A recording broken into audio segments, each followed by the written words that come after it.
Lab 4, Physics of Extreme Sports with Rope.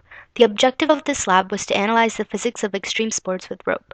The motion resembled from these type of sports is similar to the motion of a combined spring and pendulum system, which is the type of system that was recorded and tracked. Thus, by incorporating Newton's second law of motion, the momentum principle, and the energy principle, a proper computational model that corresponds to the motion of the system was created and compared to the experimental motion of the system. Conclusively, results were attained concluding that the computational model and experimental model were similar with little discrepancy, and the energy principle was also satisfied. Again, the primary fundamental principles used in this experiment were Newton's second law, the momentum principle, and the energy principle.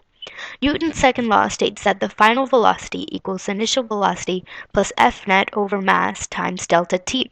This can be derived from the basic law that states that the net force equals mass times acceleration. The next fundamental principle relates to energy. This energy principle, or conservation of energy principle, states that in a closed, isolated system, such as our own spring pendulum system, the total energy will be constant regardless of the change in form within the system. Therefore, the sum of the changes in energy will equal zero. In this case, the sum of the changes in kinetic and potential energy will equal zero. Using Tracker, I uploaded the given video and calibrated a length scale based on the length of the spring as 0.70 meters. I placed the origin of the XY coordinate axis on the fixed point at the top of the spring. Lastly, the mass of the object was given as 0.402 kilograms. After analyzing the motion of the object through Tracker and obtaining the precise time, x and y position data, I saved the data into a CSV file that will later be referenced from the Python code for the computational model. In order to create the computational model, there were several initial conditions that needed to be placed. The ball's mass, which was given as 0.402 kilograms, and then initial position, which was taken from the motion being tracked, were inputted. Initial velocity was 0 since the object began from rest, and the initial time was also set to 0. Delta t, or this time step, was set equal to the time step between each frame of the video, 1 over 210, and gravity was put as 9.8 meters per second squared. In order to calculate the spring force in later code, the relaxed strength and spring stiffness needed to be calculated. And this can be derived from the equation for period, which equals 2 pi times the square root of mass over spring stiffness. Through Tracker, we can derive the period of the y position versus time data, but dividing the total time required for 5 links to pass, which gives us 1.519 seconds. Quickly substituting this into the rewritten equation that solves for spring stiffness gives us 6.874 newtons per meter.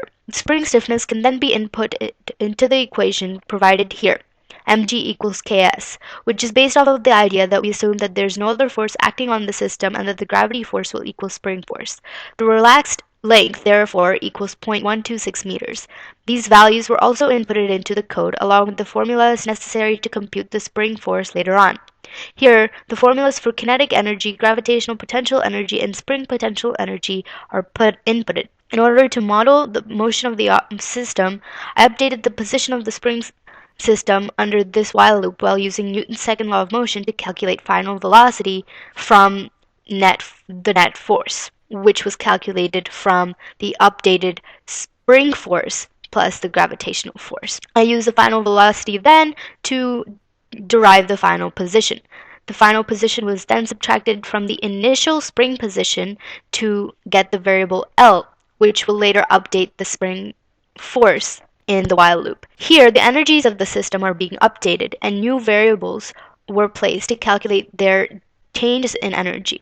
Along with the motion of the object and a graph of the change in energies of the system, a comparison graph of the motion of the object in the computational model versus the motion of the experimental positions was created. The red line represents the experimental motion and the blue represents the computational model. The small discrepancies in the data are due to human error while tracking and the external forces acting on the red line that are inevitable in real-world experiments. Nevertheless, the path of the blue and red closely resemble each other, making it a satisfactory model to use for the purposes of this lab.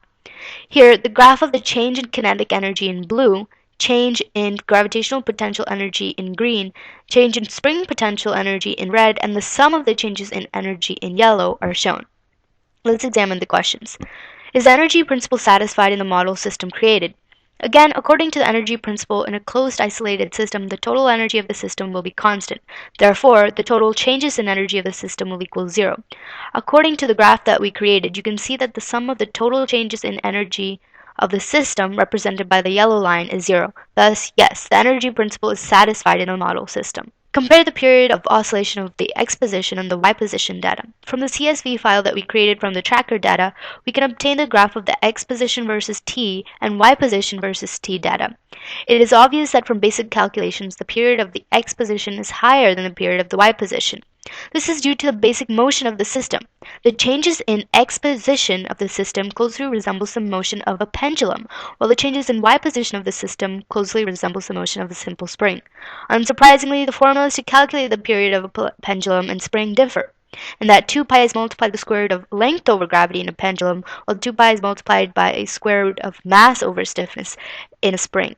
Inputting our data gives us that period for x is indeed higher than for y in our lab, which is why we used the y positions in our lab, because that more closely resembles the experimental data. Thank you.